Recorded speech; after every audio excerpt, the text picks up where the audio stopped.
Why did the Prophet Muhammad sallallahu alaihi wasallam married Aisha at the age of 9? And can one use this example to marry young girls? Okay, the question of the sister is a very good question, mashallah. The question of the sister is, why did the Messenger of Allah sallallahu alaihi wasallam, why did he marry Aisha at such a young age? And can we use that as an example for us to marry young girls the same age today? Is that right? So let's answer this question. It's a good question, and it's an easy question. Now the why of it, nobody knows except Allah. Because the Prophet ﷺ never married any woman except it came to him from wahi. What does it mean?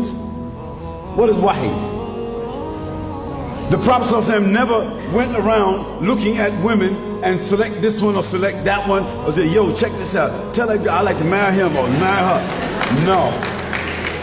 No, Allah subhanahu wa ta'ala mentioned in the Quran, the Messenger of Allah ﷺ never spoke anything from himself, but whatsoever he heard from wahi, this is what he did.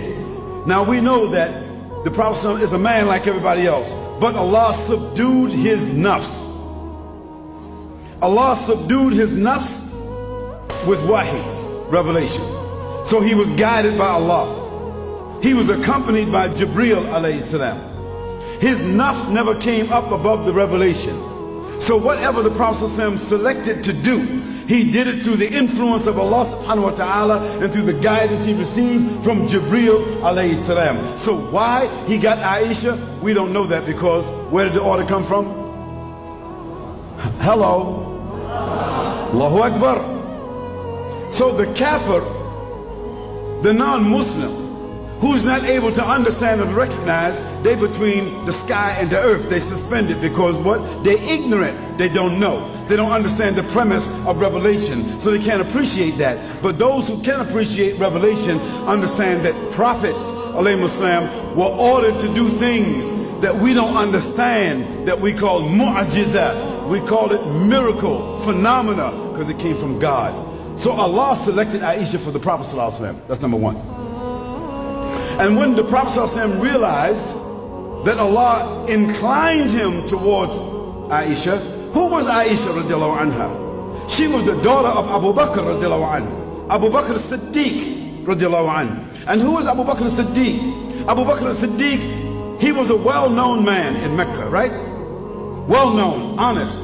He was an aristocrat, a very influential man. He was the supporter of the Prophet ﷺ. He was a companion of the Prophet ﷺ. And Aisha was his daughter. So one day the Prophet ﷺ said to him, from the inclination he got from Allah subhanahu wa ta'ala, he says, Abu Bakr, he says, do you love me? Abu Bakr said, Ya Rasulullah, I sacrificed my mother and my family for you. He said, then I would like to ask you for your daughter in marriage. This is very common among the Arabs. Don't think about Norway, don't think about Europe, don't think about China, don't think about America, you think about the Arabs. The Arabs at that time, it was urf, it was part of their urf. It was very normal for them to ask for the daughter of a man when she was 9 or 10, so that that daughter could come and move with the family, not sleep with him, but come and move with that family, so he could observe her, she could observe him. So by the time she got to the age where she could have sexual relationships and have children and intimacy, they would have already built a bond. Do you understand that? Do you understand that? So the Prophet ﷺ, he didn't sneak around someplace and get her phone number. He didn't try to meet with her somewhere. He wasn't eyeballing her. He was not desiring her. This was his best friend. And who was Abu Bakr? Abu Bakr was one of the most respectful people of Mecca, of the Quraysh. So if some crazy, foolish, ignorant, corrupt, hating people wants to call the Prophet ﷺ a pedophile, na'udhu billah, then that means that this means that the mother of Aisha, the father of Aisha, Abu Bakr radiallahu anhu, and Hani, I forget his wife's name. That means they would have had to facilitate the Prophet ﷺ in being having a pedophile relationship. Would that be correct? Could two respectful parents, could they have been guilty of something like that? Could Allah subhanahu wa ta'ala have inspired the Prophet ﷺ, but somehow or another he fell out of inspiration and he did something like that? No, that could not be the answer. The answer had to be something different. So the Prophet ﷺ said to Abu Bakr, "Oh Abu Bakr, why don't you give me your daughter in marriage?" And Abu Bakr radiallahu anh replied, he said, "Oh Messenger of Allah, but we're brothers." And the Prophet ﷺ said, "Yes, but we're not those kind of brothers." See, they're not brothers of the blood. They're not brothers of the same family. This means that your daughter is lawful to me. And it is within the context of what? The Arab urf. That means the Arab society. What is well known to them, what is legal, what is decent, what is dignified, what is halal, what is clean. So the Prophet ﷺ could not have been asking to do something that was abnormal. It had to be something that was normal. Now let us look at the fruit that came from the tree so we can understand it. Who was Aysha Radhi Allahu anha? She's the woman that memorized the Quran. When the Quran was revealed, when the last ayats of the Quran, the last 6,636 ayats were revealed, 3 months later, Aisha had memorized the whole Quran. Think about that. Secondly, let's look at Aisha radiallahu anha. Aisha radiallahu anha, because she lived with the Prophet ﷺ. She saw him, she understood him intimately, clearly. Her mind was bright and she was a powerful young girl. A very aggressive young girl.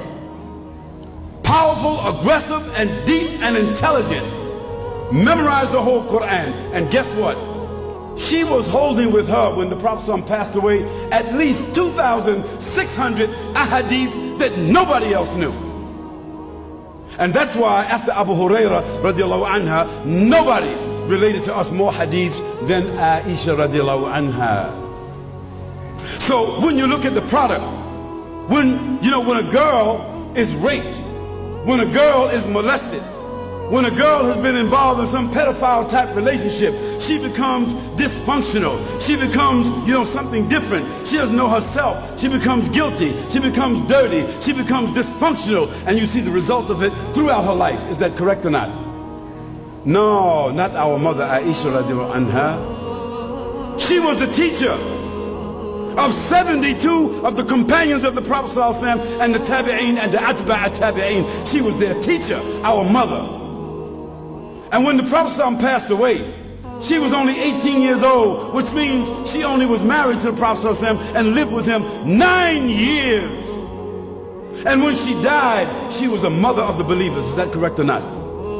Is that right or not? So that means nobody could marry their mother. So from 18 years old until she was 73 years old, she lived by herself teaching. Which one of the women could do that?